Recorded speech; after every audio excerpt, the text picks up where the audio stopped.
All right, so quick check, 5.4.8. And the question is, which of the following was oxidized or reduced? So in the first example it gives us, we have this silicon plus oxygen yielding silicon dioxide. Okay, so what we have to go through and do first and foremost is assign oxidation numbers to each individual element. Things that are alone or paired with themselves have an oxidation number of 0, and we should get super excited about it. So that's what I like to do right away, is go through and assign those. So this is alone or by itself, it's got a 0. Woo-hoo-hoo! Wasn't that fun? And this oxygen is alone or paired with itself, it's also a 0. Woohoo! It gets a 0 too. All right, and then we go over here, we've got silicon dioxide. We know that oxygen, unless it's in those very odd circumstances, is going to be -2. So each oxygen will be -2. There's 2 of them though, so keep in mind that if there's 2 -2s, that means this silicon must be +4. And those are the oxidation numbers for each of these things. We abbreviate oxidation numbers ON in the book.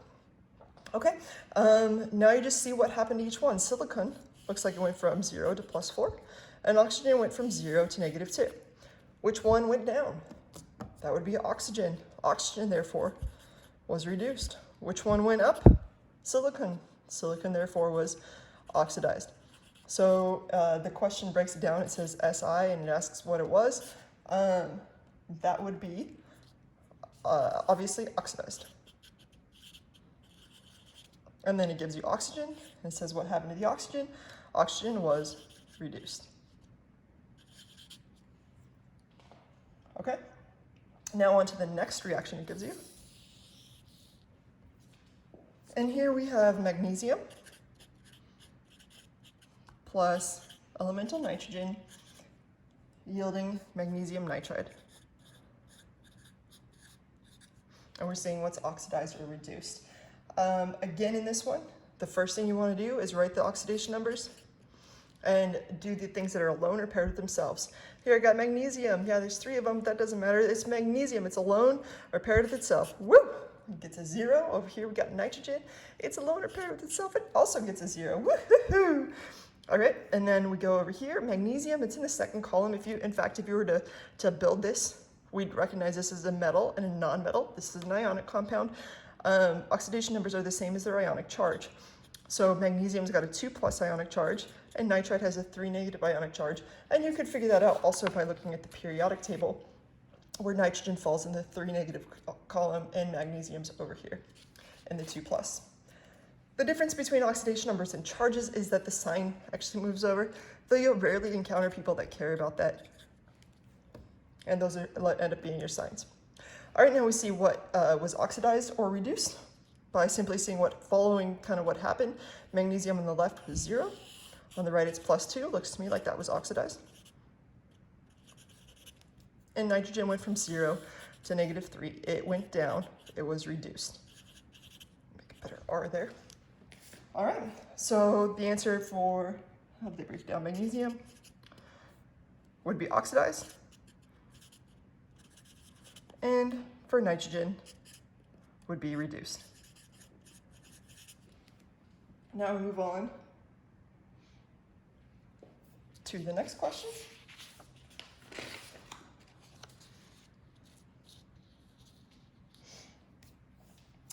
And here it says, you have 2 borons plus this hydrogen gas. And it's yielding boron trihydride. And there's 2 of them. All right, so we'll go through, assign oxidation numbers of each. If it's alone or paired with itself, it's 0, 0, 0. Woo! Ha! And then over here. Now, boron, this is not necessary. This is a semi-metal and a non-metal. And so when we're looking at this, we can't immediately determine whether or not whether or not we know this oxidation number, though you'll get used to it and you'll find out it's always going to be the same. Nevertheless, let's go ahead and figure it out because we know we got hydrogen and there's 3 of them, right? Each hydrogen is +1. If there's 3 of them, that means this boron right here must be -3 in order to cancel out that 3+ charge. And once we have that assigned, then we're good to go. Boron went from 0 to -3. Looks to me like that was reduced. So boron and hydrogen was reduced. And oxygen went from 0 to +1. This was oxidized. If you didn't know where I got the oxidized. If you didn't know where I got the +1, this is in the rules that are provided above the problem. So hydrogen was oxidized. Is that the end of the problem? That is the end of the problem.